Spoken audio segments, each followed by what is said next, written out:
Are we are we set? Are we set? Thank you very much for coming, good people from the press. I've called this press briefing after the very violent attack and assassination attempt by government through the Kenya Police Service today in Wetima, Othaya, where we had gone for a church service.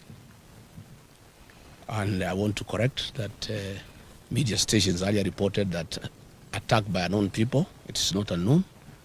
This attack was by the police, and we'll give you the details. Let me give the background to these vicious attacks and assassination attempts to take my life by President William Ruto and his rogue administration. After successfully hounding me out of office through bribery of members of parliament and members of the Senate, the president and his administration has attempted to assassinate me several instances. In November 2024, gangs from the Mungiki sect under police escort attacked me in Lemuru viciously and almost killed me. I was saved by the people from the area. Images of those who attacked me have been all over. Since then, nobody has ever been arrested. On December 2024 in Shamata, where I had gone for a Thanksgiving ceremony for the local MCA in Nyandarua, an inspector of police hurled tear gas canister at me to create mayhem and to give room to goons to attack us. Again, members of the public protected us. I reported this incident to the Inspector General of Police, Douglas Kaja, who is my neighbor here. Nothing has ever happened. In April 2025, I got information that William Ruto had instructed the DIG, his tribesman, Mr. Langat, to make sure there is no police presence in Mweki Church, where goons had been organized by Governor Sakaja to come and attack me and kill me within a church. Again, members of the public and my security protected me, and the goons did not achieve what they had come to do. Earlier in February, goons at a police escort attacked Pastor Dorcas, my spouse, in Kabuji grounds when she was preaching, where there was a crusade. Again, today, nothing has ever been done. In July, when I was in the United States, my team of Senators Joe Nyuto and John Medho of Nyandarua, Victor Monyaka, the former member of parliament for Machakos Town, were attacked by police with live bullets. This matter was reported to IPOA. Again, no action has ever been taken. On my arrival from the United States, members of parliament in Nairobi were facilitated by Kipchumba Murkomen, the CS for Interior, had staged a very daring attack on me under police supervision. Police were supervising the attack in a helicopter from the air. And I was not allowed to address people, and I was viciously attacked. Again, no action has ever been taken. In Narok Town, during the by-elections I went there for campaign, police officers, under the command of Betty Maina, the women rep for Muranga, and her two bodyguards, whose details I'll give later, attacked me viciously with live ammunition and tear gas. We reported this matter. Again, nothing has ever been done. Just after the by-elections, I went for a Thanksgiving ceremony in Kariobangi PCA Church. Again, goons descended on us under police escort. And when they were overwhelmed by members of the public and my security, the police assisted them. Police lobbied tear gas canisters inside the church to enable the guns come inside the church. They were repulsed by members of the public, and we escaped without being injured. Women and children were hurt inside that church. Immediately thereafter, William Ruto declared that goons will never be allowed to attack anybody or to go to church, and instructed IG Kaja to make sure that will never happen. It was just mere talk and camouflage, because he's the one behind these attacks, and these attacks have gone on unchecked. Again in Gatundu, last Sunday, goons attacked us Goons were organized by Moses Kuria and the MP for Thika Town, Alice Nganga, the MP for Katodo South, Bwana Kangombe, and under police supervision, attacked us viciously, attacked the church, and police threw tear gas canisters inside the church at Kemoria, injuring women and children. Today in Witima ACK Church, a gang of us 15 police officers, rogue police officers, under the command of 2 bodyguards belonging to that guard Betty Maina, the women rep from Raga, Peter Wainaina Kapuga, telephone number 0723 506 647, and another bodyguard of Betty Maina, John Maina, aka Birash, telephone number 0712 791 609, and another goon from Ranga, Abros Manyeki Njeri, telephone number 0710 788 577, converged at the Kamunyaka home of Eric Wamumbi, the Member of Parliament for Mandera, in the morning for breakfast and briefing. They later moved to Witima with the AK-47 rifles and tear gas canisters and descended on the church. They injured women and children and hurt many people. The police touched one of my vehicles, KDK 002, a Toyota Land Cruiser. They deflated tires of all the people who were in church and caused untold damage to vehicles. They beat people outside the church mercilessly. The goons that came, they were in a Nissan Matatu, KDR 467N from Namu Shato, XN 467X from Namu Shato. These are the people who attacked the church, and they had AK-47, and we have corrected some cartridges, 7.62 millimeter. They are here from AK-47, and they had come to kill, and they were baying for our blood. And people have been left in anguish, wondering why their own government can turn against the Church of Christ and turn against leaders. I've heard Mukomen saying that they are going to investigate. How can Mukomen investigate himself? How do police investigate themselves? These people came with a police vehicle, GK vehicle, GKB 765X, and another one from Maragua police station that ferried goons and police officers from Muraga. After the attack, the goons have retreated to Amombi's home in Kamunyaka, where they are now, together with the police, where they are having lunch and drinks. So Mukomen cannot tell the people of Kenya that they are going to investigate anything. The police cannot investigate themselves. These police officers are known. These officers attached to Betty Maina are the ones that attacked us in Kagio. They attacked us in Narok. They attacked Senator Nyoto in Muranga, and they have attacked us today. The vehicles number are here, Kipchumba Mukomen. These police officers' images are circulating on social media. So what are you telling us? You have asked the IG to investigate. You cannot investigate yourself. This is a government attack, well known to Kipchumba Mukomen. Stop pretending that you are shocked that a church can be attacked.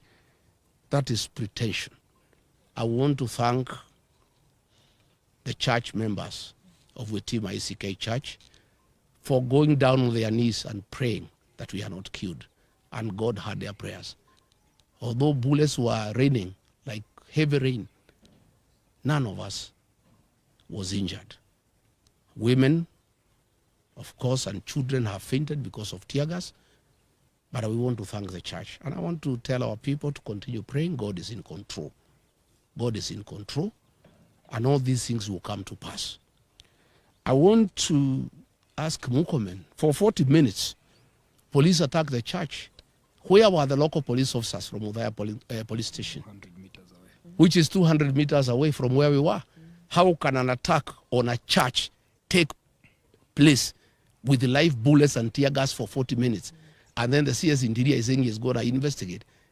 There's nothing to investigate because this attack was organized by government, by the police, and by the 2 members of parliament, Eric Wamumbi and his wife, and they are now with the police officers celebrating in Kamunyaka, here in Mandera.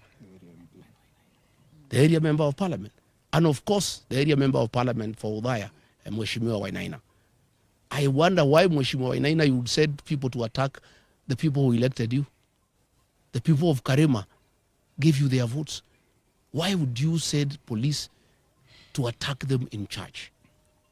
Let me wind up by saying the following. We are indeed not surprised that William Ruto has turned against the Church of Christ, and he has turned against women and children. This is part of his political DNA. It is in public knowledge that William Ruto organized an attack on women and children in Kiambaa Church in 2008, the first 2 days. On 2nd January 2008, children and women were burnt alive in church. It is William Ruto who organized that attack. And when he came and became our friend, we forgave him and we thought that he had changed his bad ways. But as soon as he became president, he went back to his old habits. He has a serious problem with the Church of Christ. He has a bone to pick with women and children. He attacked women and children in Mweki, PCA.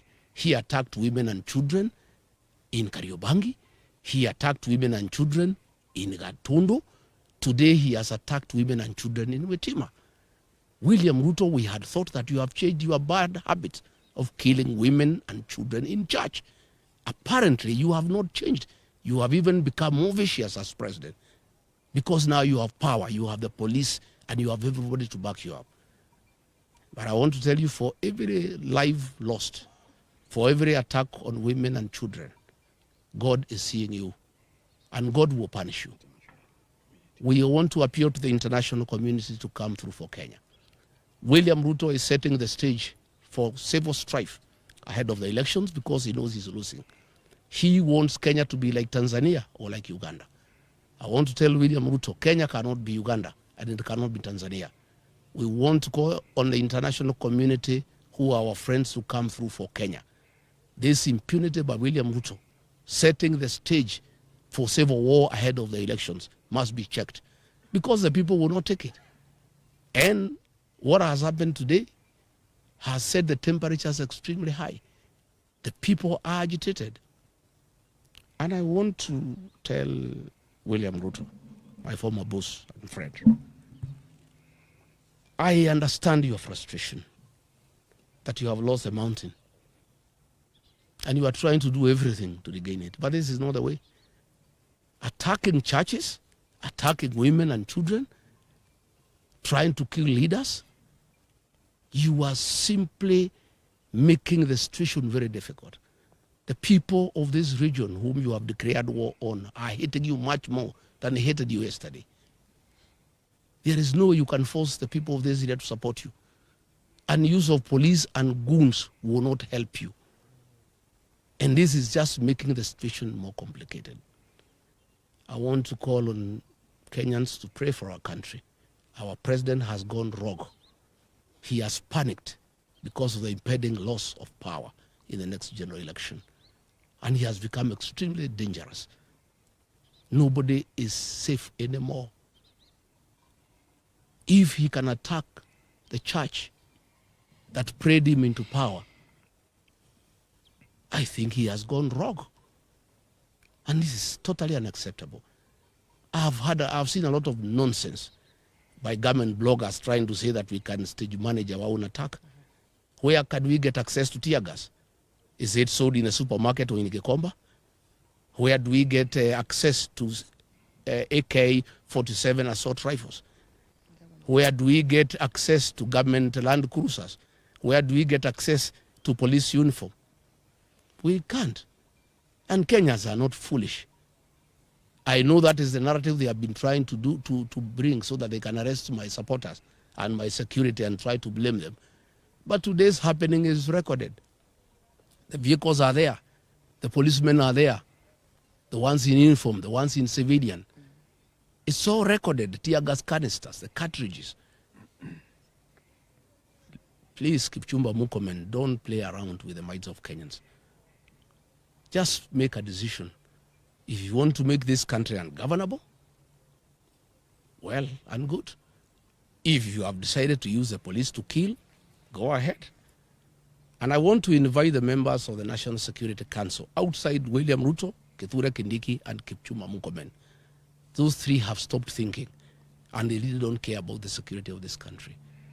I want to ask the Chief of Defense Forces, the IG, the Director General of NIS, to sit down President William Ruto and tell him that if Rigathi Gachagua is assassinated or injured, there will be turmoil in this country, and there will be instability in this country. And what he's doing is wrong. And somebody must talk some sense into the president. And there is no way he can be president by force. He was elected into office as a very popular president.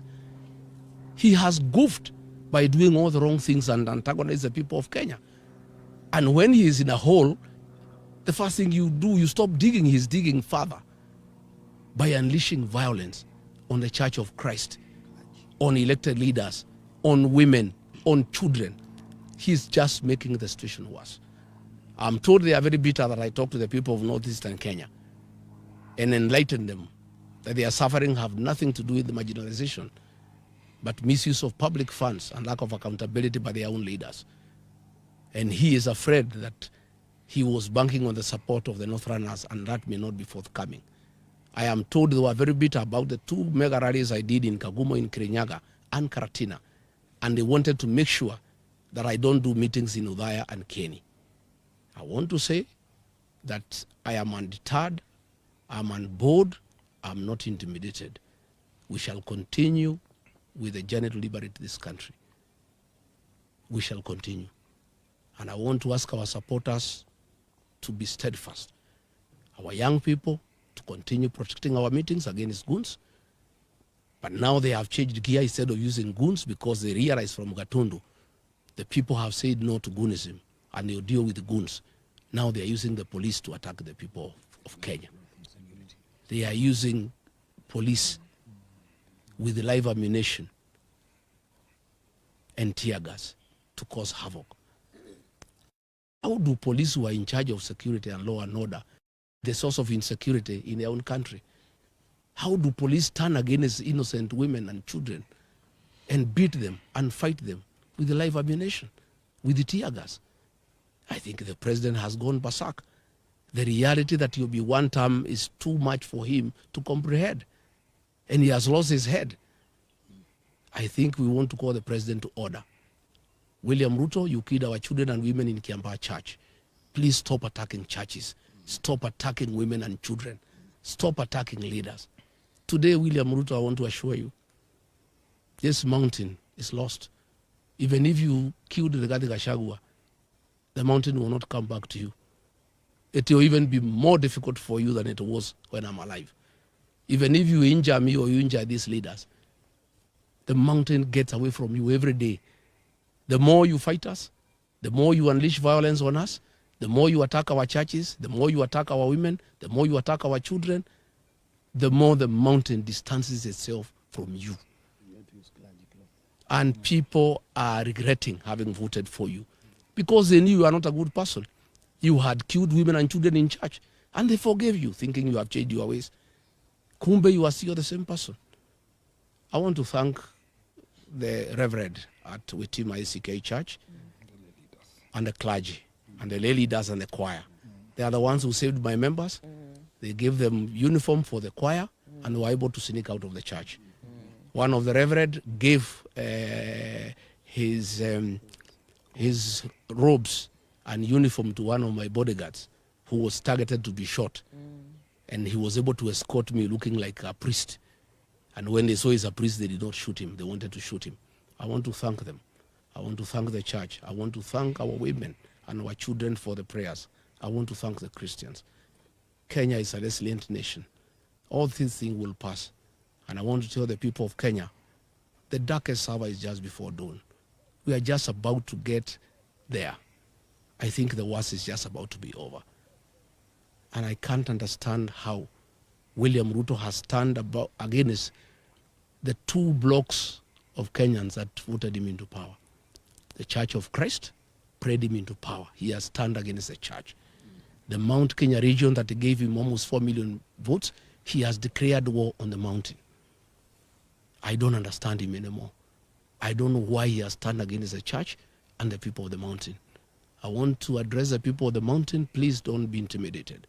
You have a right to elect whoever you want, and you have done nothing wrong by saying you are not going to elect William Ruto. Don't be intimidated. Be courageous. Be strong. We'll win this journey. So as I wind up this press conference, I want to thank the members of parliament here for their courage and for their lessons. I know it is not easy. It is difficult, but we'll conquer. No retreat, no surrender. Thank you. Thank you. Good.